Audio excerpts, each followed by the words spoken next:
Goeiemôre, dis Vrydag, is amper die naweek, is voor die deur en ons praat oor die geboorte van Christus net, dis mos hierdie seisoen en ek hoop jy het nog sover elke oggend ingeluister as jy nie het nie, dit is daarom nog beskikbaar vir u.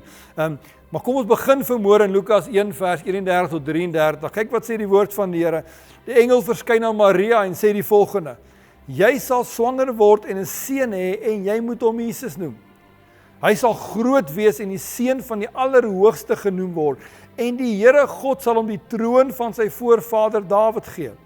Hy sal vir ewig oor Israel regeer en sy koningsheerskappy sal nooit eindig nie. Kom ons stop nie daar. Is dit nie wonderlik om te weet dat God se heerskappy nooit eindig nie? Selfs al voel dit asof dinge in Suid-Afrika en ons land uitmekaar uitval, kom ek vandag na jou toe en ek sê vandag vir jou, God se koningsheerskappy het nog nie geëindig nie. Maar ek gaan later meer daaroor praat. Maar Here kom by engel kom altyd by Maria en sê vir Maria, jy gaan 'n kind hê. Nie net is dit vir haar 'n skok nie. Hy sê vir haar, dit gaan net enige kind wees nie. Hierdie kind gaan vir ewig koning wees. Hy gaan Dawid se voetspore volstaan. Jo, wat 'n aankondiging. Maria, jy gaan 'n kind hê. Wat 'n skok vir haar. Onthou, sy was nie getroud nie. Sy was nie reg vir hierdie nie. Sy het nie hiervoor voorberei nie. En dit vang haar onkant dat sy eerste plek swanger gaan word. En ten tweede plek gaan dit die verlosser haar kind wees. Wat 'n skok.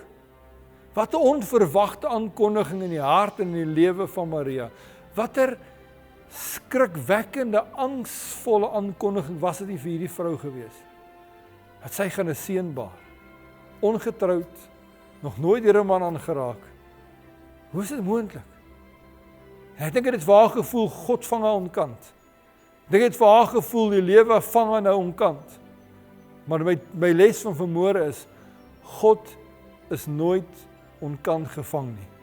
Want jy sien, honderde jare voor hierdie aankondiging, letterlik honderde jare, van die skrywers praat van 600 jaar voordat hierdie aankondiging van Maria gemaak is, sê die profeet Jesaja die volgende, Jesaja 9 vers 5 tot 6. Hy sê, want 'n kind is vir ons gebore, 'n seun is aan ons gegee. Hy sal die heerser wees met die koninklike titels, wonderbare raadsman, magtige God, ewige Vader, vredevors. Sy heerskappy en vrede sal voortdurend uitgebrei en nooit ophou nie. Vanaf die troon waarop sy voorouder Dawid gesit het, sal hy vir altyd regverdig en reg regeer. Die toewyding van die Here die Almagtige sal dit waarborg. Hoor mooi, vir Maria was hierdie 'n skok wat in haar lewe gebeur het, haar onkant gevang.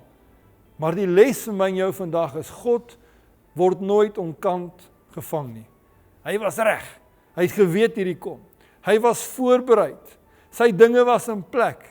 Honderde jare voor hierdie aankondiging het hy reeds geweet wat gaan gebeur. En daarom kan jy God maar vertrou. Jy kan jou lewe in sy hande sit, want niks wat met jou gebeur, gaan hom onkant vang nie. Wat ook al in jou lewe gebeur, God weet daarvan, hy's bewus daarvan, en hy weet wat die uiteinde daarvan gaan wees. Jy kan vandag rus in die wete, dat God deur jou omstandighede nie onkant ooit gevang sal word nie. Hy weet van elke dag nog voor dit daar is oor jou lewe. Hy ken jou, hy weet van jou, en hy weet wat die einde is. Wat die einde bestemming vir jou is, jy sal deur, jy sal aan die ander kant uitkom. God is nie onkant gevang deur jou omstandighede nie. Kom ons bid saam. Dankie Here dat U 'n God van beplanning is, 'n God wat weet wat aangaan, 'n God wat weet wat in ons lewe gebeur nou, gister en in die toekoms, Here. Help ons om ons lewe by U te lê, ten volle, in Jesus naam. Amen.